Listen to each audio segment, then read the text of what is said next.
मूल्यांकन मनोविज्ञान और शिक्षा में बहुत महत्वपूर्ण हो जाता है, क्योंकि इन दोनों विषयों का विकास बिना मूल्यांकन के नहीं किया जा सकता।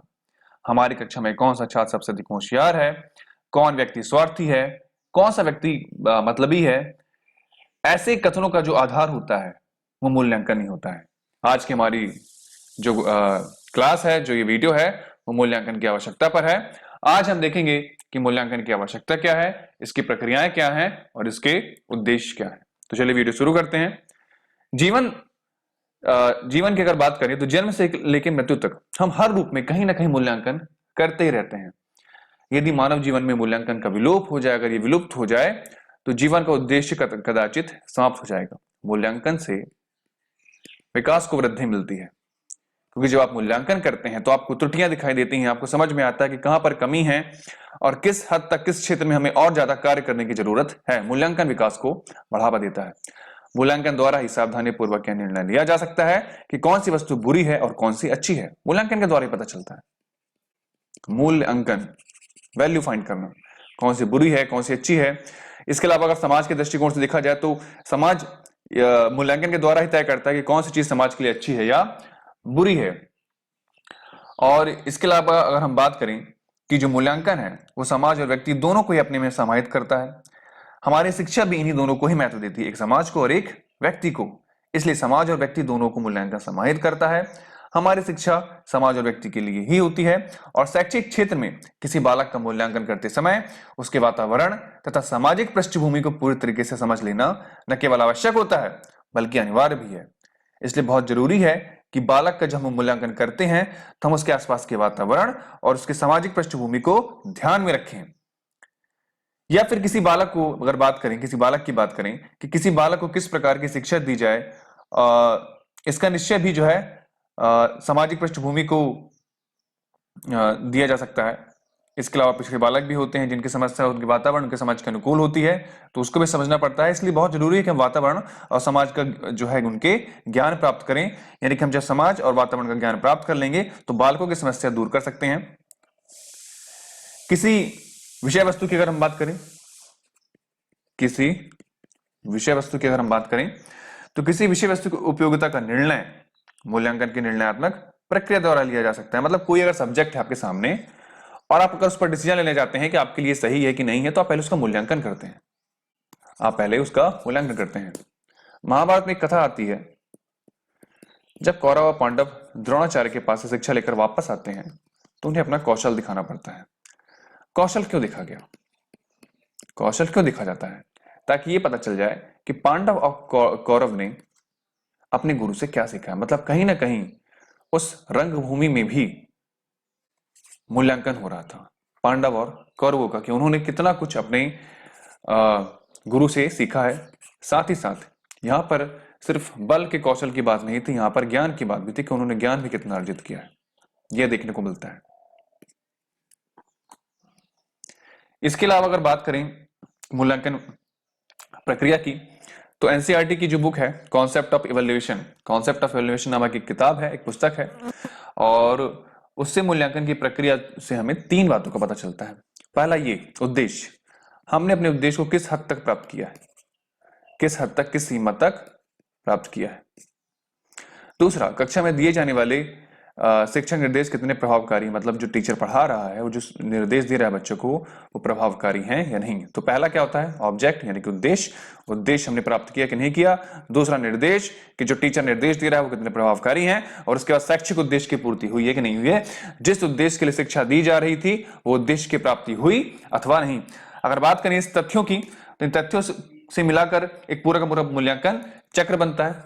मूल्यांकन चक्र बनता है। हम एक उद्देश्य लेकर मूल्यांकन प्रारंभ करते हैं और इस उद्देश्य की प्राप्ति के लिए कुछ शिक्षा देते रहते हैं, जो व्यक्ति को शैक्षणिक या अधिगम अनुभव प्रदान करने में सहायता करती है। देखिए, अधिगम का मतलब होता है लर्निंग, अधिगम का मतलब होता है लर्निंग, लर्निंग मतलब होता है सीखना, अधिगम मतलब होता है सीखना।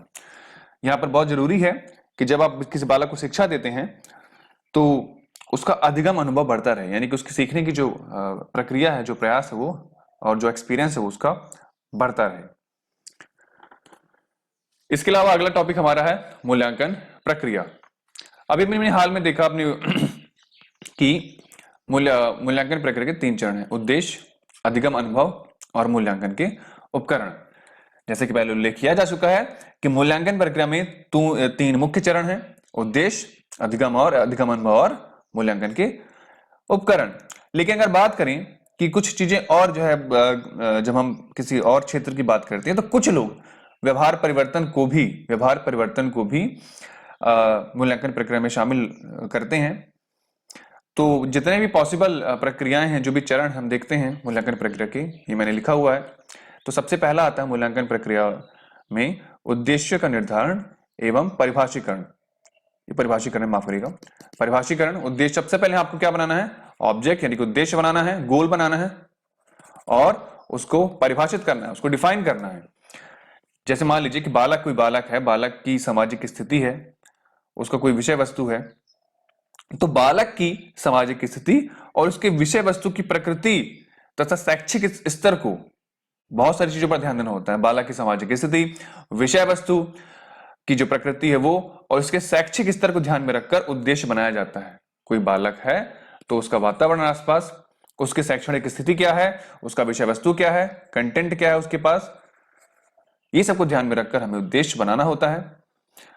और जब ये तथ्यों को भली प्रकार समझ लिया जाता है कि उसका वातावरण कैसा है, उसका शैक्षणिक स्तर वगैरह वगैरह कैसा है, तो इन तथ्यों को जब भली प्रकार समझ लिया जाता है, तो जो मूल्यांकन करता होता है तो उसको यह स्पष्ट रूप से ज्ञात होना चाहिए कि अगर जो व्यक्ति में व्यवहार परिवर्तन आता है वो किस सीमा तक लाना है या लाया जा सकता है। ठीक है, आपके पास एक बालक है, आपको उसको सिखाना है, उसको शिक्षा देना है। ठीक है, तो किन किन चीजों पर ध्यान देना पड़ेगा? अगर उद्देश्य आप बना रहे हैं, उसका आसपास का वातावरण, उसका शैक्षणिक स्तर, उसकी विषय वस्तु, इन पर आप ध्यान देंगे। अब इन तीनों को मिलाकर आप एक तथ्य पर आएंगे, एक फैक्ट पर आएंगे।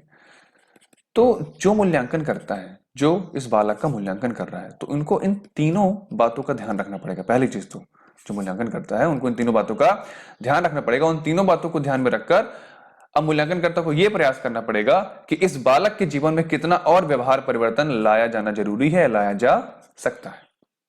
तो ये तो बात हो गई उद्देश्य की। दूसरा है अधिगम अनुभव की योजना। अधिगम अनुभव की योजना, एक बार उद्देश्य बन गया, ऑब्जेक्ट बन गया, आपने अपने गोल की पहचान कर ली, बच्चे के लिए उद्देश्य की पहचान कर ली, उसका निर्धारण कर लिया।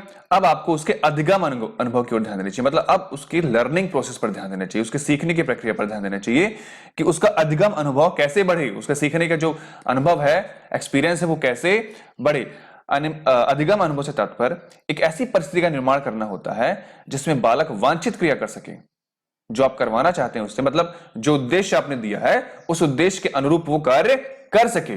तो ये हो गया अधिगम अनुभव की योजना बनाना। तीसरा आता है विभिन्न उपकरण के माध्यम से साक्ष्य प्रदान करना। अब उद्देश्य हो गया, अधिगम अनुभव की योजना तैयार हो गई, और जब ये योजना तैयार हो जाती है तो मूल्यांकनकर्ता को कुछ उपकरण है उसका चयन करना पड़ता है और उसके विकास की ओर प्रयत्न करना पड़ता है। अब बात करें उपकरण की, कौन कौन से उपकरण जो है यूज में आएंगे, तो अगेन वही चीज जो इसके पहले मैंने आपको बताया था कि उपकरण की जब हम बात करते हैं तो कुछ गतिविधियां हैं, जैसे कि बालक किस तरीके से सीख सकता है, यानी कि जो शिक्षक के दिशा निर्देश होंगे, और आसपास का वातावरण कि उसको सीखने के लिए किस तरीके से प्रयास किया गया है, या पाठ्यक्रम की बात करें। कुल मिला के विभिन्न उपकरण का मतलब यह है कि शिक्षक कौन कौन से टूल्स यूज कर सकता है बालक के शैक्षणिक विकास के लिए। फिर व्यवहार परिवर्तन के क्षेत्र। व्यवहार परिवर्तन के क्षेत्र, बालक के जीवन में आने वाले व्यवहार परिवर्तन मूल्यांकन के फलस्वरूप ही होते हैं। मतलब बार बार जब हम मूल्यांकन करते हैं तभी हमें उसके व्यवहार में परिवर्तन समझ में आता है। मूल्यांकन इन व्यवहार परिवर्तनों के लिए एक माध्यम का कार्य करता है। इसके बाद आता है संज्ञानात्मक पक्ष। एक्चुअल में व्यवहार परिवर्तन के क्षेत्र में संज्ञानात्मक पक्ष आता है, इसको अलग से कैटेगरी देना गलत होगा, इसी के अंतर्गत आ जाता है। यह पक्ष ज्ञान के उद्देश्य पर महत्व देता है। जो संज्ञानात्मक पक्ष होता है वो ज्ञान के उद्देश्य पर बल देता है।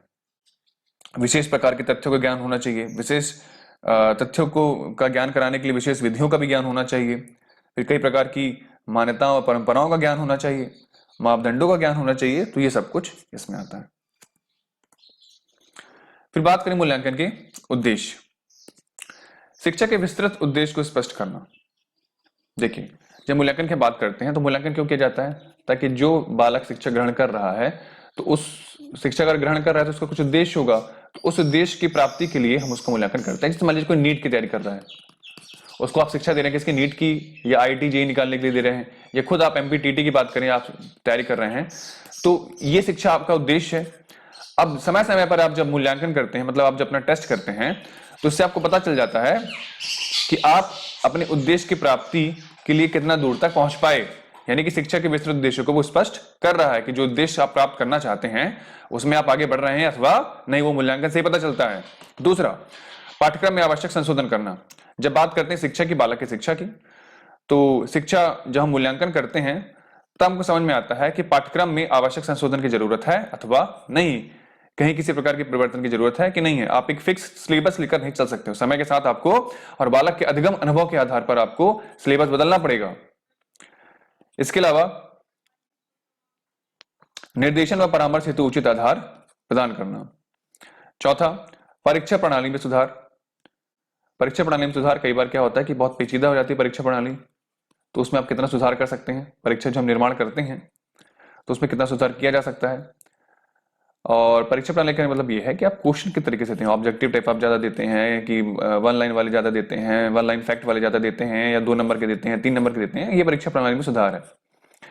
फिर समस्त विद्यालय के कार्यक्रमों का मूल्यांकन करना। जितने भी विद्यालय हैं उनके कार्यक्रमों का मूल्यांकन करना, क्योंकि विद्यालय का भी मूल्यांकन बहुत जरूरी है, शिक्षकों का मूल्यांकन भी बहुत जरूरी है, और छात्रों का भी मूल्यांकन बहुत जरूरी है। तभी आप एक निश्चित उद्देश्य को प्राप्त कर पाएंगे।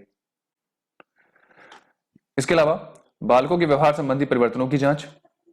समय समय पर जब व्यवहार में उनके परिवर्तन आएगा तो उसका मूल्यांकन करना, उसकी जांच करना। नवीनतम व प्रभावशाली शिक्षण विधियों व प्रविधियों की जांच करना। अभी लॉकडाउन चल रहा है, सरकार जोर दे रही है कि ऑनलाइन पढ़ाई हो जाए बच्चों की, तो एक प्रकार से ये नवीनतम प्रणाली है। समय समय पर जरूरत पड़ती रहती है सब चीजों की।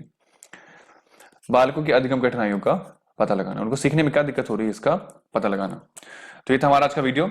जल्द ही अगली वीडियो में उपस्थित होगा, तब तक के लिए थैंक यू सो मच।